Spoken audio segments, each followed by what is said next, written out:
ఈ ఫిషింగ్ హార్బర్లు జగన్ రెడ్డి ప్రభుత్వంలో 3-4 సార్లు చేశారు. మచిలీపట్నం ఫిషింగ్ హార్బర్ అయితే 3 సార్లు ఓపెనింగ్ అయినట్టున్నాయి.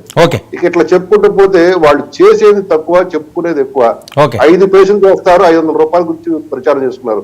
ఒకడైతే చెప్తున్నాను సార్, రేపు రాబోయే స్థానిక సంస్థల ఎన్నికల్లో ఈ సూపర్ 6 పథకాలను అమలు చేసి ప్రజల దగ్గరికి వెళ్ళి ప్రజల ఆశీర్వాదంతో ఎంపీటీసీ జెడ్పీటీసీలో 100% పాళ్ళు కొడతాము. పంచాయతీల్లో 95% మేము కూటమి ప్రభుత్వం కొడుతుంది సార్. ఓకే, రాజశేఖర్ గారు స్ట్రైట్ గా సింపుల్ గా సవాల్ విసురుతున్నారు ఉభయ గోదావరి జిల్లాల్లో.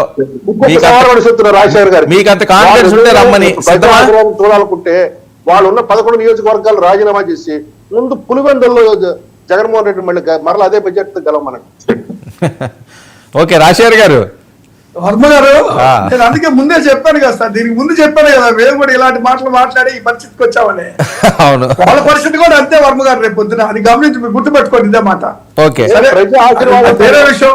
సరే, మేము డిసైడ్ చేసే కాదు, ప్రజలు దాని గురించి ఇది కాదు. స్థానిక సంస్థలు సార్, ఇప్పుడు నీటి సంఘ ఎన్నికలు అనేది ఈ మధ్య కాలంలో ఏదో జరిగినాయి.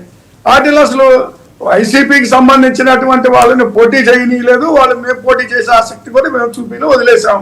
స్థానిక సంస్థల్లో చూస్తాం రేపు పరిస్థితులు, మరి వాళ్ళు ఏ విధంగా దాన్ని తీసుకెళ్తారో, ఎన్నికల్లా తీసుకెళ్తారో, దౌర్జన్యాలతో తీసుకెళ్తారో కూడా చూస్తాం. ఇప్పుడు మేమేం దేనికి భయపడేదే లేదు. మళ్ళీ అసెంబ్లీ ఎన్నికలు సిద్ధంగా ఉన్నాం, ప్రజాపక్షాన మేము పోరాటం చేయడానికి సిద్ధంగా ఉన్నాం.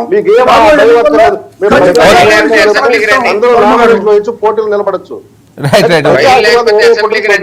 Okay okay right. ఓకే, చూద్దాంలేండి, ఇంకా సమయం ఉంది. మరి స్థానిక ఎన్నికలు వస్తున్నాయి, నేతల యాత్రలు కూడా సాగుతున్నాయి కాబట్టి ఏపీలో మరి ఇంకెంత హాట్గా ఉంటుందో.